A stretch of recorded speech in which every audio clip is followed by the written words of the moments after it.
Hello दोस्तों, स्वागत है आपका आपके अपने YouTube channel chase the goal के ऊपर। दोस्तों, इस वीडियो के अंदर हम जूनियर इंस्ट्रक्टर भर्ती परीक्षा के अंतर्गत आने वाली उन 6 ट्रेड की एग्जाम डेट्स को लेकर के बात करने वाले हैं, जिनके बारे में नोटिस कल की डेट में अधीनस्थ बोर्ड की वेबसाइट के ऊपर डाला गया है।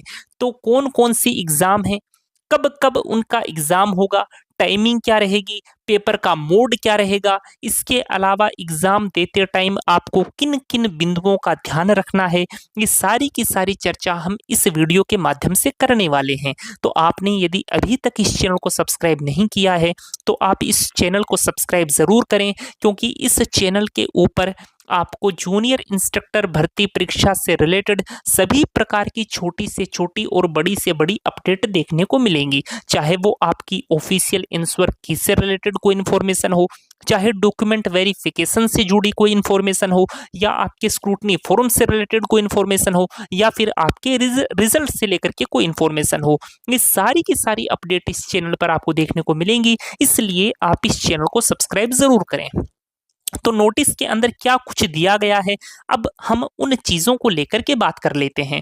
तो इसके अंदर जो आपकी 6 ट्रेड आती हैं, उन 6 ट्रेड की एग्जाम डेट्स दी गई हैं। उन चीजों की यदि बात करें तो उस श्रृंखला के अंदर जो पहला आपका पेपर है वो होगा information and communication technology system maintenance का पेपर।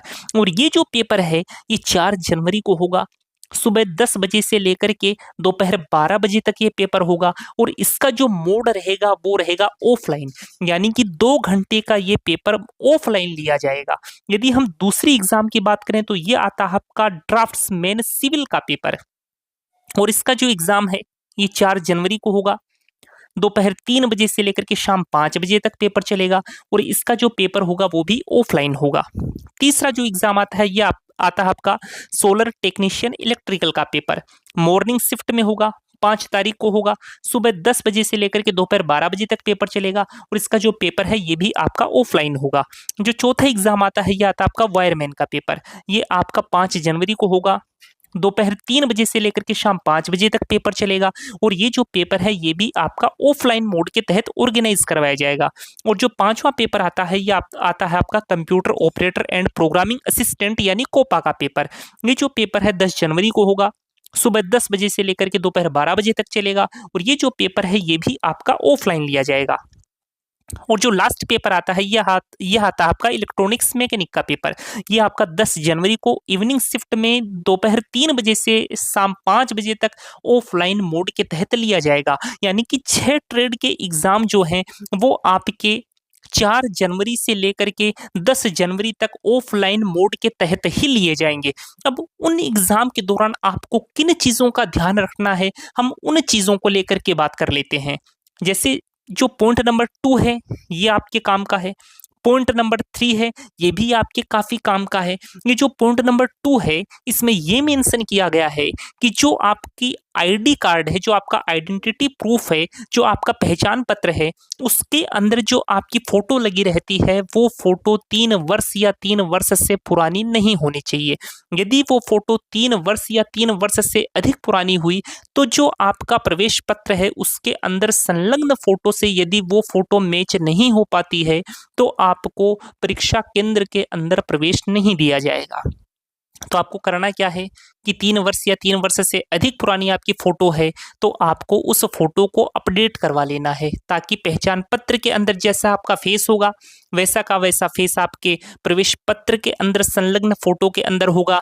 तो आपको परीक्षा केंद्र के अंदर प्रवेश के दौरान किसी प्रकार की कोई असुविधा का सामना नहीं करना पड़ेगा। तो आपको करना क्या है कि जो भी आपका पहचान पत्र है उसके अंदर फोटो को अपडेट करवा लेना है। और जो थर्ड पॉइंट आता है उसके अंदर क्या लिखा गया है कि परीक्षा के अंतर्गत प्रत्येक प्रश्न के आगे 5 विकल्प या गोले दिए जाएंगे। पहले 4 विकल्प गोला ए बी सी और डी उपयुक्त उत्तर से संबंधित तथा 5वां विकल्प गोला ई अनुत्तरित प्रश्न से संबंधित होगा। देखो इसमें ये क्या कह रहा है कि जो आपका क्वेश्चन होगा उस क्वेश्चन के आंसर से रिलेटेड तो आपको 4 ही ऑप्शन देखने को मिलेंगे, जैसे ए, बी, सी और डी। और जो पांचवा विकल्प होगा वो होगा अनुत्तरित प्रश्न के रूप में, यानी कि आपके क्वेश्चन पेपर के अंदर जितने भी क्वेश्चन होंगे उसमें आपको 5 ऑप्शन देखने को मिलेंगे, जिसमें स्टार्टिंग के जो 4 ऑप्शन हैं वो तो आपके उस प्रश्न के उत्तर से रिलेटेड ही होंगे, लेकिन जो पांचवा ऑप्शन है वो होगा अनुत्तरित प्रश्न के रूप में। यदि आपने, अब इस बात का आपको खास ध्यान रखना है, यदि आपने किसी क्वेश्चन के अंदर कोई भी गोला नहीं भरा तो उस केस में आपका 1/3 नंबर काट लिया जाएगा। तो आपको ये गलती बिल्कुल नहीं करनी है। यदि आपको किसी क्वेश्चन का आंसर नहीं आता तो वहां पर आपको अनुत्तरित प्रश्न का जो गोला है, जो ऑप्शन नंबर ई में दिया जाएगा, उसको निश्चित रूप से भर देना है। यदि आपने किसी क्वेश्चन के अंदर कोई गोला नहीं भरा तो उस केस में 1/3 आपकी निगेटिव मार्किंग हो जाएगी। तो इस चीज का आपको ध्यान रखना है। इसके अलावा एक चीज का और आपको खास ध्यान रखना है कि जैसे मान लो कि अपने पेपर के अंदर 150 क्वेश्चन आए, उस 150 क्वेश्चन का आप 10% निकालोगे तो कितना आएगा? 15 आएगा। यदि 150 क्वेश्चन का पेपर है और 15 या 15 से ज्यादा ऐसे क्वेश्चन हैं जिसके अंदर आपने कोई गोला नहीं भरा तो आपको अयोग्य घोषित कर दिया जाएगा। तो आपको क्या करना है? आपको कोई क्वेश्चन नहीं आता तो आपको ऑप्शन नंबर ई का गोला भर देना है। तो यही चीजें पॉइंट नंबर 5 में दी गई हैं। क्या लिखा गया है देखो, यदि पांचों विकल्पों में से कोई भी विकल्प गोला गहरा नहीं किया गया तो उस प्रश्न के अंक का 1/3 भाग काट लिया जाएगा। ये चीज मैं आपको बता चुका हूं। पॉइंट नंबर 6 की यदि बात करें तो क्या दिया गया है? 10% से अधिक प्रश्नों में किसी भी विकल्प या गोले को अभ्यर्थी द्वारा गहरा नहीं किया गया तो उसे परीक्षा के लिए अयोग्य घोषित कर दिया जाएगा। अब तक अधीनस्थ बोर्ड ने जितने भी एग्जाम लिए हैं, जब से ये आपका पांचवा ऑप्शन वाला पैटर्न अधीनस्थ बोर्ड लेके आया है, तब से कुछ एकाध एग्जाम को हटा दें, इसके अलावा जितने भी एग्जाम हुए हैं उसके अंदर कैंडिडेट केवल और केवल इस छठे पॉइंट के कारण अयोग्य घोषित होते आए हैं। तो अपने को ये गलती बिल्कुल नहीं करनी। 10% से ज्यादा क्वेश्चन ऐसे नहीं होने चाहिए जिसके अंदर आपने कोई गोला नहीं भरा। वैसे ध्यान ये रखना है कि जैसे ही क्वेश्चन आपने देखा कि आपको नहीं आता तो आपको तुरंत पांचवा ऑप्शन जो है उसको भर देना है।